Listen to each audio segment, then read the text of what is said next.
Finally, we get to tell our origin story, Candy Backer. What do you mean nobody will care how we met, got this ship, or why my name is Solo? It's surely a billion-dollar idea. Lost 200 million Imperial credits. Lap it up, puzzball.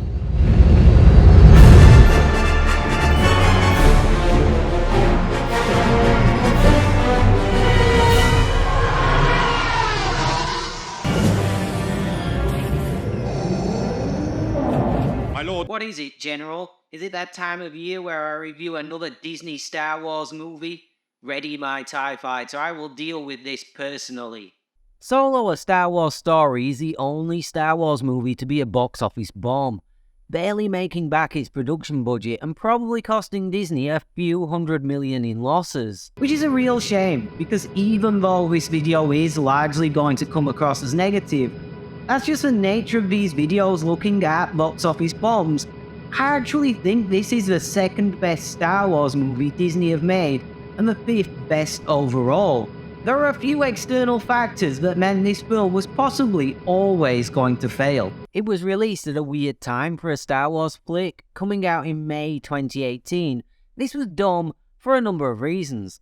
Star Wars movies normally come out in December, and we just got a mainline sequel the previous December, one that was quite divisive with audiences to say the least, and had people worrying about the direction that Disney were taking Star Wars in. Throw in the fact Solo had a very public and troubled production, with the original directors being fired and replaced by Ron Howard, who then did extensive reshoots.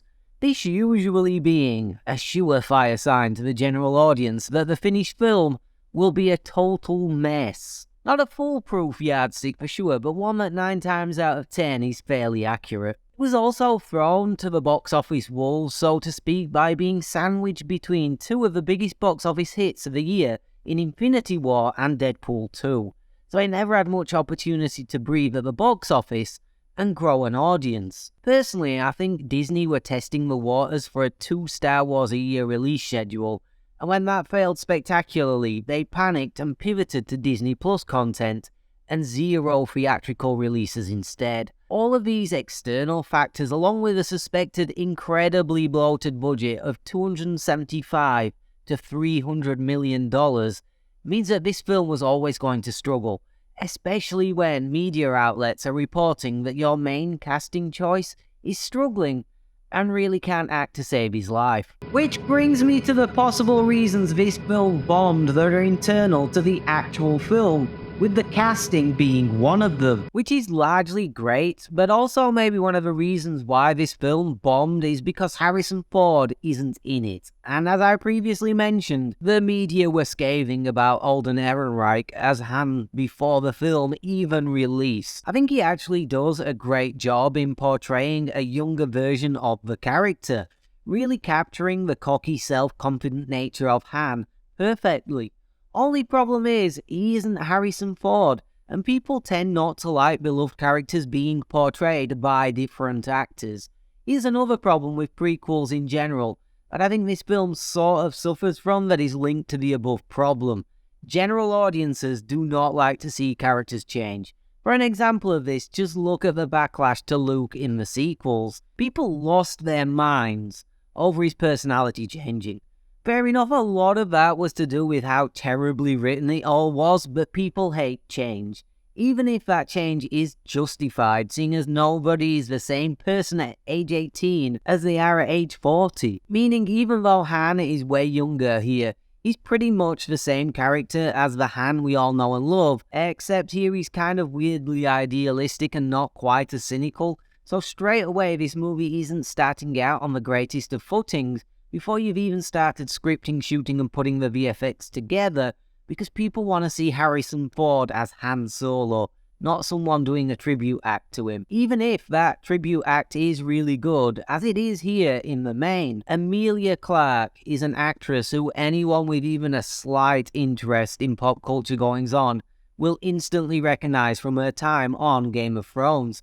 She was also, I think, the most likely of the actors from that show to break out and become a huge Hollywood star. She previously starred in Terminator Genisys as Sarah Connor, another huge franchise where she was playing a character that is highly regarded on the big screen, usually portrayed by Linda Hamilton. So a similar situation to this film, and surprise, surprise, that film also failed to break even, falling around $20 million short of doing so, meaning her first two big breaks in Hollywood were with two of the biggest franchises imaginable, and they both bombed at the box office, with neither franchise really to date recovering from either movie. As a result, I started calling her the franchise killer. I believe she just joined the MCU, so fingers crossed, third time's a charm. Now, none of this is an actual comment on her performance in this film, because actually she's fine here. I have no complaints about her performance whatsoever, and the failure of this movie has very little to do with her being a part of it. Nor did Terminator Genisys, which was a poorly written, contrived mess of timey-wimey nonsense. So let's move on to Lando Calrissian, played by Donald Glover. This is basically perfect casting. Straight from the very first time we meet him to the very last scene he is in, he's perfect as Lando. Although Billy D. Williams is iconic as the character in the original trilogy, Lando is a secondary character who doesn't appear on screen a huge amount. So it isn't as big a deal with him being recast in this way, in my mind. And Donald Glover is perfectly cast and plays the part beautifully anyway, so I had no problems with this personally. Woody Harrelson is great in everything I've ever seen him in, and here is no different as the kind of mentor/father figure that Han never had. He's the one who brings him into the smuggler's life and teaches him the ropes. He's a sort of proto-older Han, if you like, a character that has a lot of Han's later foibles on display, including leaving then coming back multiple times. The cast then is pretty good, and the main characters all give great performances beyond the fact audiences would probably prefer Harrison Ford to be Han. This of course being impossible because this is a Han Solo origin prequel, and Harrison Ford was almost 80 years old at this point, which brings me to the next reason this film was probably always doomed. Similar to most prequels, it's a movie that nobody asked for or cared about to begin with. I don't know anyone who wanted a Han origin story that answers a whole bunch of questions that very few people beyond the hardest of core fans cared what the answers were. I'm also convinced the hardcore fans don't actually want these questions answering either, for two reasons. Number one, the answers are almost always way worse than your own personal headcanon, and number two, you can't argue with people about things that are canon. These questions not having answers is what makes them fun, in other words. And oh boy, does this movie answer a whole bunch of questions about Han Solo we didn't really care about. First up is why he's a great pilot. The reason being he grew up on Corellia boosting hovercars. I will sleep better at night knowing this entirely superfluous information. I just assumed he was a great pilot because he had trained for many years and become good at it, as a result, like any normal person. The second question nobody ever asked though is in my opinion the most stupid, that being why he's called Solo. I don't know about you, but I just assumed it was his family name and he got it like almost everyone else does, from their mother or father, depending on your culture's naming conventions. But no, this has an actual idiotic reason. He was on his own when he signed up for the Imperial Navy, which is weirdly enough the third question nobody needed answering, why he joined the Imperial military. In reality, there are lots of reasons why people join militaries, and Han joined because he desperately wanted to get off Corellia, his crappy home planet. A bit of an aside here, but the scenes where he is in the Imperial military are pretty cool, and I wouldn't mind an All Quiet on the Western Front style Imperial Army movie about some idealistic young fool thrown into the Empire's meat grinder. These scenes of course lead us to more questions I never needed answering, like how he met and befriended Chewie. Every relationship in a universe doesn't have to have an interesting backstory. The fact they were best friends and worked together was enough of an answer for me. This is where we get really deep down the answering questions rabbit hole, because having answered the question of why he joined up to the Imperial military, we now have to answer why he deserted. The answer was he didn't want to die, and the easiest way out was to join up with a group of smugglers we just happens to bump into at a forward operating base during a planetary invasion. Wait, is why did Han become a smuggler another question we didn't need answering?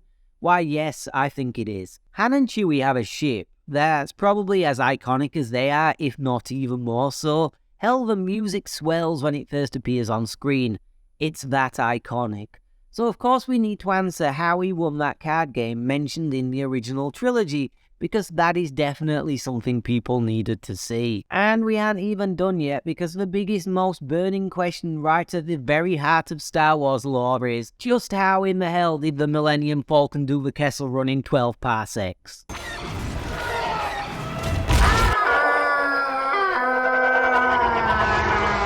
It's a throwaway line that just adds depth to the dialogue in the original script, and it isn't something that really needed answering, but gets like 30 to 45 minutes of this film dedicated to going to the spice mines of Kessel just so we can answer a question that never really needed an answer. All of this fed into the cynical view that had started to metastasize around Disney's handling of the franchise, and I know it was going in one of the things I was most wary about. This aspect of the movie is my own personal biggest gripe, because it's a personal bugbear with all of these kinds of films. They all tend towards narratives that answer questions we never really needed answering. At least this film didn't ruin any of the legacy characters, it just answered really minor character details that nobody in their right mind would care about. So to sum up why this movie bombed, I think it is all about timing and the fact nobody really cared about the story in the first place. It wasn't a story that the audience were clamoring to hear, and in fact was one that fed into the cynical view and negative energy that was around at that specific time about the direction Disney were taking the franchise. It also released at a weird time of the year next to two box office juggernauts, less than 6 months after a divisive Star Wars film had been released.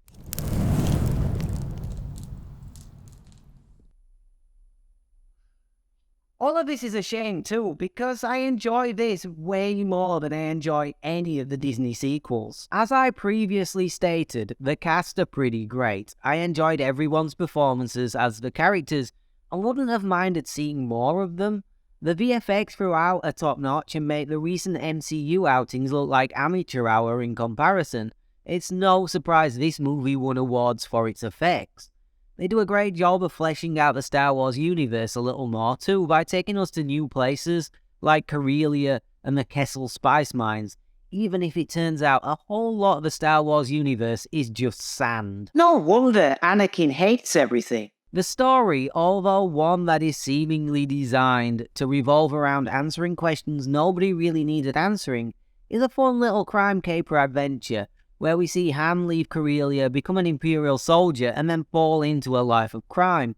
The narrative lends itself to some nice action sequences, including this one where Han and crew attempt a train heist. This is another aside, and not really linked to the quality of this movie's narrative, but seriously, the more we learn about the Empire and its workings, the more I'm convinced it was purposefully trying to doom itself through sheer inefficiency. Surely they have a more secure way of transporting this super important fuel than a lightly defended train through an isolated mountain pass.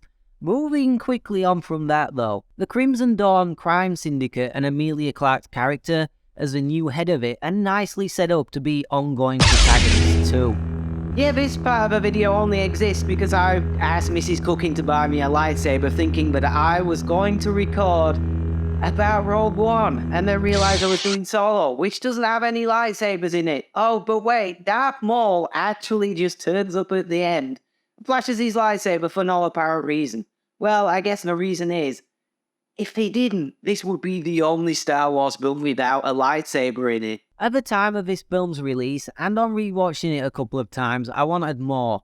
I wanted this narrative to continue. I wanted to see Darth Maul again and how he was involved in all of this. But sadly we ain't ever getting that film because this lost a boatload of money, which is disappointing, because it makes this movie even more pointless, as it is a narrative dead end with zero chance that narrative ever gets a conclusion. And that is Han Solo, a Star Wars story in a nutshell. A movie that never really had any reason to exist, so it failed at the box office, even though it is a pretty good movie. But it does mean next time I get to talk about the one Disney Star Wars movie I genuinely enjoy. Yeah, it's gonna be Rogue One.